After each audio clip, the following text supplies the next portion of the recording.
All right, everyone, here's another video that will help you with your research, will help you springboard into further research and study, and maybe answer some questions right up front.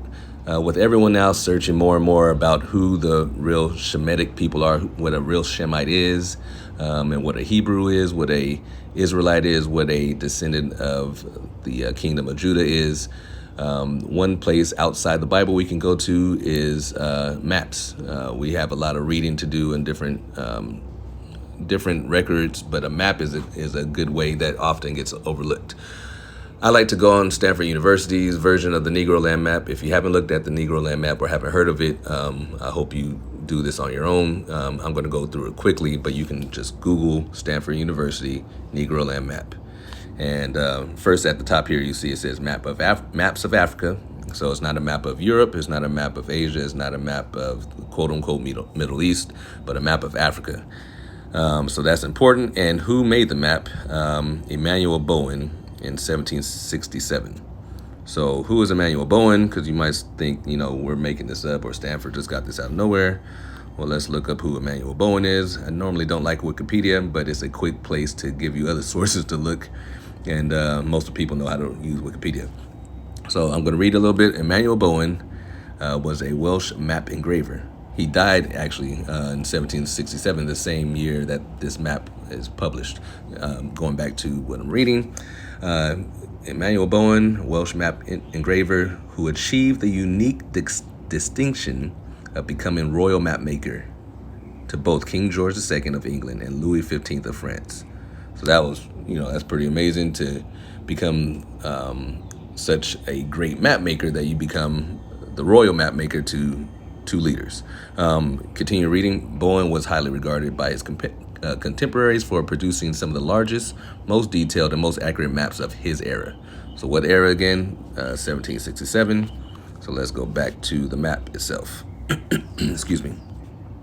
So once again, Stanford University, we're going to zoom in. The reason why I like this map so much because you can zoom in quite easily. Just pinch and zoom, and you're going to see a lot of detail that you won't get on a lot of other sources. Some pictures that you'll find online on your own are really blurry. This video might actually be blurry, but when you search on your own computer or phone, you'll see it in crystal clear. So here's the image right now. First of all, let me zoom back out. I'm sorry. So Negro land map. Why is it called that? Well, that's what they put on there. As you see there, Negro land right across it. And who put that on there? Who gave it that name? Well, it wasn't the people who lived there, I tell you that much. But we're going to find out right here. So this is the key, and they wrote it here on Stanford's website. They actually have a typo. Wrote that Belongi. I don't know why that's there, but it's not my website. So I'm going to read it. The part here. A new and accurate map of Negro land and the adjacent countries. Also Upper Guinea, showing the principal European settlements. So that's the point I want to hit on.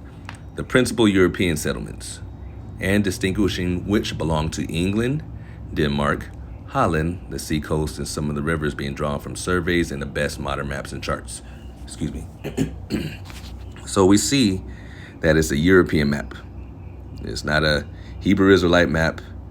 It's not even at this time, American map or anything. This is a European map with European settlements.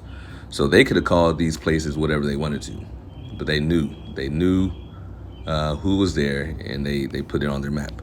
So again, let's zoom in a little bit to some parts. So if we go to the far west coast, we see Sierra Leone, which is now Sierra Leone.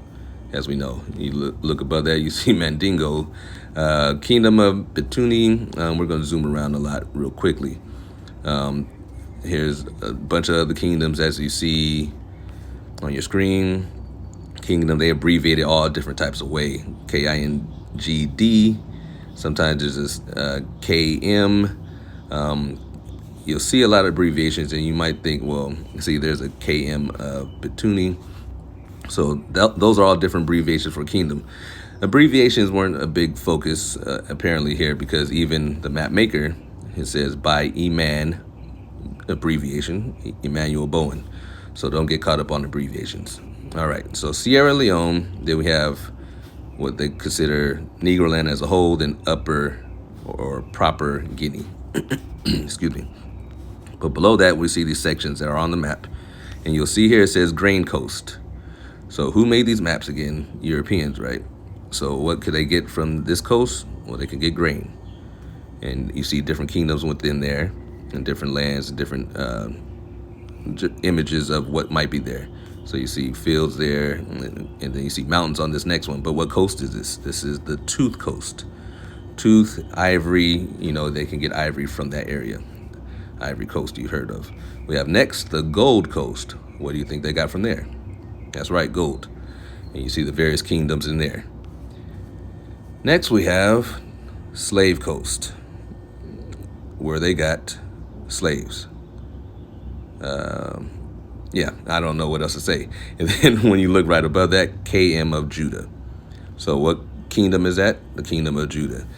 Showing real quickly that these map makers and the Europeans who made the map and settled this area, who claimed it, they could have called this place whatever. They could have just said the whole thing is Negro land, left it as that, and said, oh, you're a Negro. But no, they knew that area was a group of people that they consider Negroes, but each coast didn't have what they called slave coast. There was that one part with slave coast, and that one kingdom within the kingdom of Judah.